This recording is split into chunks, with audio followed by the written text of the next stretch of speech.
Yo, welcome back. Today we are looking at the Mayhem Boy. This is by OpenSourceSDR-LABS. This one is a pal of mine that was sent to me to do some testing and some playing with. So this is not my exact unit, but I do have one coming here in the very near future. Disclaimer up front is I am not sure if this exact model will be available to the public. HackRF Pro that lives inside of this model is already available to the public from Great Scott Gadgets. However, OpenSourceSDR-LABS is also working on this as well. Yo, Editor Jay here. So regarding the HackRF Pro from OpenSourceSDR-LABS, that has been released as a few weeks ago. This video was recorded a few weeks prior. Now just posting. So the HackRF Pro board has been released on OpenSourceSDR-LABS website. In regards to the HackRF Pros and the H4Ms, I currently have a deal going on where any of the units that I have on hand are going for $150 USD, so US only recipients for that.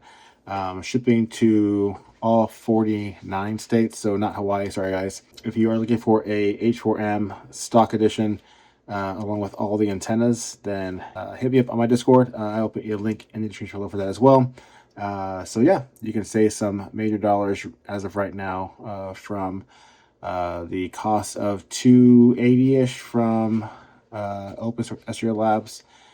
They were at $200 from my Discord. Now they are $150. So if you're looking for an H4M, yeah, let me know. As you can see here, this is a OpenSourceSDR-LABS PortaPack H4M running a HackRF Pro. So if you can't see that, let's see here. Let me grab. For comparison, you can see that this is a standard H4M running the original HackRF. The R10 board is in this one. And this is the new HackRF Pro board. You can see here that we have this cutout right here. And if you look carefully, there is this plus icon. Now, I am curious to know what that is for, but I have a really good inkling of a feeling that that is the same size of an 18650 with the pad. So that means that in the near future, we could be getting an 18650 battery supply for the H4M. I would like to thank today's sponsor, PCBWay.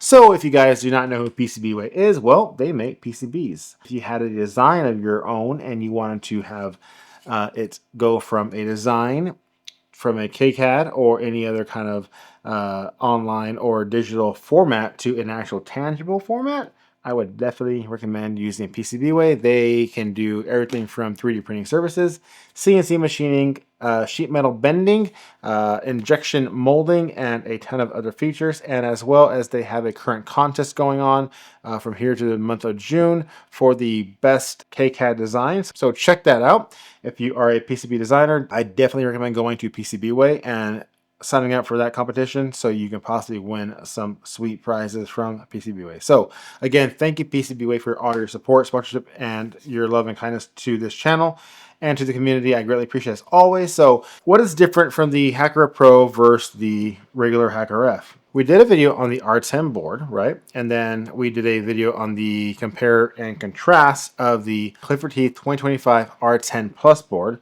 And that one had a lot of things that Clifford Heath went and fixed. The main thing, the amp issue, and then a few DC spikes that were kind of spurious, and just some other little miscellaneous things that you can go and watch that video if you so choose to. Let's look at the data sheet. This is from Great Scott Gadgets website regarding the HackRF Pro. Our frequency range is 100 kilohertz to 600 gigahertz. We have a tunable from 0 hertz to 7.1 gigahertz. It is a half duplex receiver. We have up to 20 million samples per second, compatible with GNU radio, SDR++, and 1,000 other SDR programs out there. We have software configurable RX and TX, software controlled RF power, as well as SMA RF connectors. We have the stupid SMA clock in and clocks out that none of us ever use.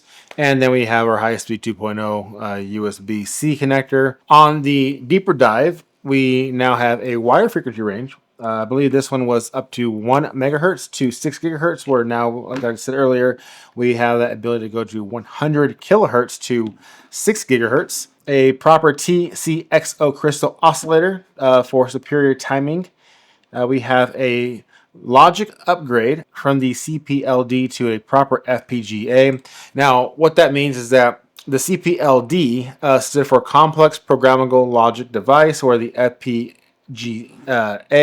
field Programmable Gate Arrays.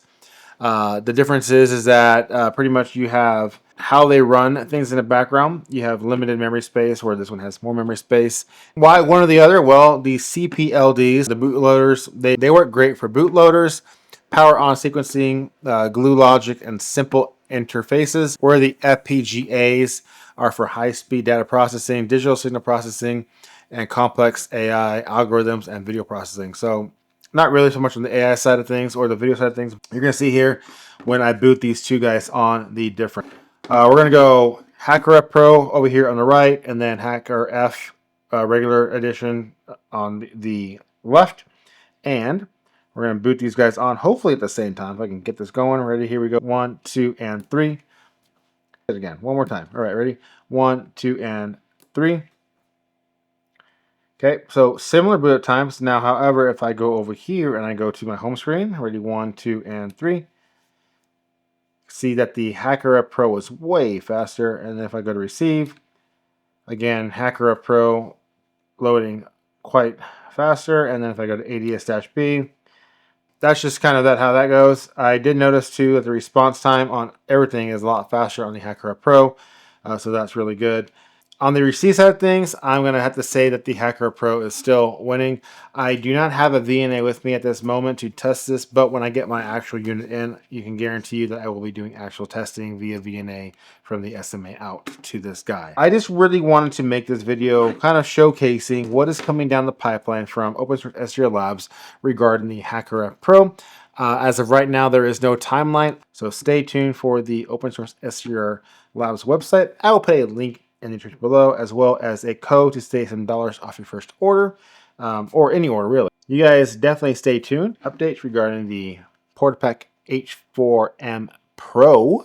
I do not know what they're going to call it yet, but stay tuned for that HackRF Pro board. They probably will be selling the board on its own, so once they do, you could definitely go and pick up that board. And it is interchangeable from the H4M regular to the H4M Pro. Same shell casing, everything the same, minus that bottom HackRF board. Stay tuned for that. Like, subscribe to my stuff, and I will see you guys in the next video.